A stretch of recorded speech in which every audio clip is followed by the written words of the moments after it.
انسانوں کے نام افزار ریحان، ہماری 3 فکری الجھنیں اور نواز شریف۔ کالم ہاذا اگرچہ 12 جنوری 2016 کے جنگ میں چھپا، لیکن اس کی تازگی اور افادیت آج بھی جوں کی توں ہے۔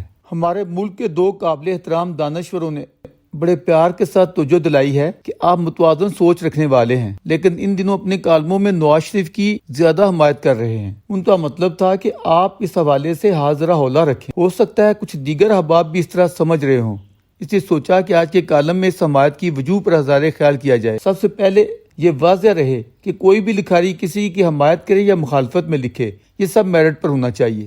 اس میں ذاتی پسند یا ناپسند والی بات قطعی نہیں ہونی چاہیے۔ ضمیر اگر زندہ ہو تو اس سے بڑا کوئی محتسب نہیں ہوتا، لہٰذا قلم ہمیشہ اس کی مطابقت میں اٹھے۔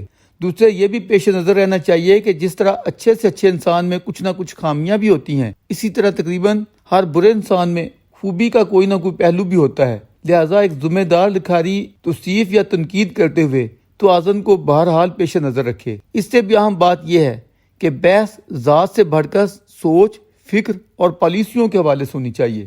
نواز شریف کا غالی مداح بھی انہیں آئیڈیل لیڈر قرار دے گا، نہ آئیڈیل ہیرو بنا کر پیش کرے گا۔ ناچیز نے تو یہاں تک لکھا تھا کہ قدرت نے نواز شریف پر اتنی زیادہ عنایات کر رکھی ہیں، ان رحمتوں، برکتوں اور نوازشات کا تقاضا تھا کہ وہ قطری یا سعودی مہربانوں سے ملنے والی خطیر رقوم کو چاہے وہ اپنے کاروباری فائدے میں ملی ہوں، بیرونی املاک پر لگانے کی بجائے اپنی قوم پر خرچ کرتے ہوئے ایدی صاحب کی طرح خدمت کی نئی مثال قائم کرتے۔ مثال کے طور پر شریف ٹرسٹ کے تحت وہ پورے ملک میں ڈسپنسریاں اور ماڈل تعلیمی اداروں کا جال بچھا سکتے تھے۔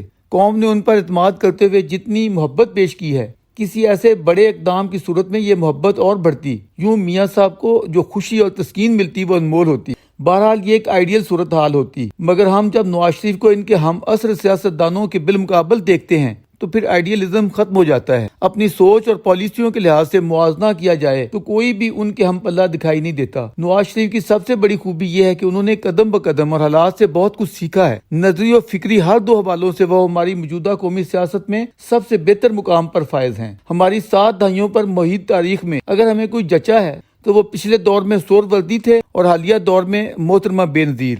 ان کے بعد قومی سطح پر نواز شریف ہی واحد شخصیت رہ جاتی ہے۔ اس ملک کے بد نصیب کی سیاست میں اسٹیبلشمنٹ کے نام ناصب رول سے کوئی بھی پڑھا لکھا شخص بے خبر نہیں ہو سکتا۔ حالات کے اس جبر میں کوئی شک نہیں کہ بھٹو ہو یا نواز شریف، دونوں انہی بیساکھیوں کے ذریعے قیادت کے مقام تک پہنچے، اور ماں بعد محترمہ اور نواز شریف ہر 2 لیڈران نے سچے قومی رہنما بننے کی کاوش میں اسٹیبلشمنٹ کے شکنجے کو چیلنج کرتے ہوئے اسے توڑنا چاہا۔ اس سلسلے میں محترمہ کی طرح نواز شریف کو بھی قربانیاں دینی پڑی، مشکلات میں گرفتار بھی ہونا پڑا۔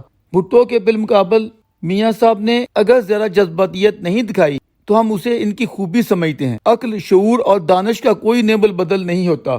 خود مرنا یا قوم کو مروا دینا جذباتی لحاظ سے جتنا بھی قابل فخر بنا کر پیش کیا جائے، حقائق پر نظر رکھنے والے کسی بھی مرد دانا کو اس کی تحسین نہیں کرنی چاہیے۔ ایسی قربانی کا کیا فائدہ جس کی آؤٹ پٹ اعلیٰ مقاصد کو فائدہ پہنچانے کی بجائے الٹا نقصان پہنچا جائے، آپ کے کاز کو کئی دہائیوں کے لیے پیچھے پھینک دے۔ 99 میں نواز شریف نے تھوڑی سی جذباتیت یا شتابی دکھائی، رد عمل میں اچھا خاصا نقصان اٹھایا۔ اس سے سبق سیکھتے ہوئے انہوں نے 2013 کے بعد عقل، شعور اور حوصلے سے کام لیا تو مشکل ترین مرحلے میں خیریت سے گزر گئے۔ اب عدالت ان کے ساتھ کیا کرتی ہے یہ الگ بحث ہے، لیکن ایسی ہی کیفیات جب شریک چیئرمین کو درپیش تھیں تو وہ اپنی تمام تر تیز تراری یا ہوشیاری کے باوجود اعصاب کی ایسی مضبوطی دکھا سکے نہ بہتر حکمت عملی اپنا سکے۔ نتیجتاً توہن یا کراہن انہیں 1 سال ہی نہیں پورے 3 سال کی ایکسٹینشن دینے پڑی۔ آج وہ جو بھی کہیں، اگر میں ایسے نہ کرتا تو نیچے والے مشرف کی طرح مجھے دبا لیتے، لیکن جو کچھ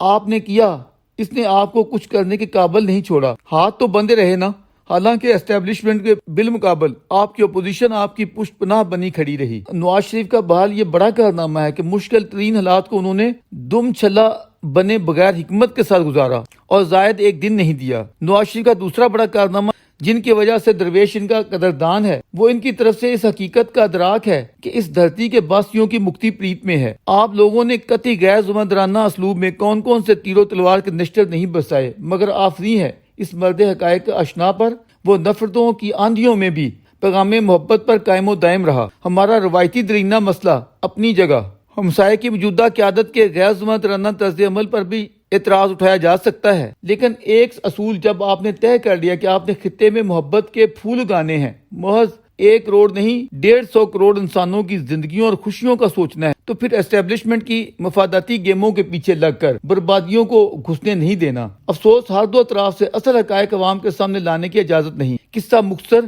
کسی ہیلے اور بہانے سے بھی ہم نے کروڑوں انسانوں کو آگ اور خون کی نظر نہیں کرنا اور نہ ہی امن کی راہ کھوٹی کرنی ہے۔ نواز شریف کا تیسرا کارنامہ جو انہیں اپنے دیگر ساتھیوں سے ممتاز کرتا ہے، انہوں نے مذہبی انتہا پسندی کو کسی بھی رنگ روپ میں قبول کرنے سے انکار کر دیا ہے۔ اس حوالے سے انہوں نے وقت سے اتنا سیکھا ہے کہ ان سے آگے والے بھی پیچھے رہ گئے ہیں۔ انہوں نے اپنی مذہبیت کو ہمیشہ اپنی ذات تک محدود رکھا ہے، کبھی مذہبیت کے کھوکھلے لیکچر دیے ہیں، نہ کم از کم اس وقت اس کا سیاسی استعمال کر رہے ہیں۔ اپنے تمام تر منفی ماضی کو یکسر کارنر کرتے ہوئے انہوں نے کس قدر فکری حریت کا مظاہرہ کرتے ہوئے کہا کہ ہم اس ملک کو ایک لبرل ماڈریٹ ریاست بنانا چاہتے ہیں، پھر جو کہا تمام تر مشکلات کے باوجود اس کی لاج رکھی۔ فی الحال ہم 3 پوائنٹس پر اتفاق کرتے ہیں، اخباری نزاکتوں کی وجہ سے ہم ان کی تفصیل میں نہیں جا سکتے، بس سمجھنے والے خود ہی سمجھ جائیں۔ یہ تینوں اتنے نازک مسائل ہیں کہ جب تک ان کی بہتر تفہیم نہیں ہو جاتی، ہماری فکری پراگندگی دور نہیں ہو پائے گی۔ جس روز ہماری قوم میں حریت فکر اور آزادی اظہار کو ایک قدر کی حیثیت سے تسلیم کر لیا جائے گا، اس روز نہ صرف یہ کہ ہمارا ورلڈ ویو درست ہو جائے گا اور ہم دنیا کے ساتھ قدم بہ قدم چل پائیں گے، بلکہ ہماری فکری الجھنیں بھی دھل جائیں گی۔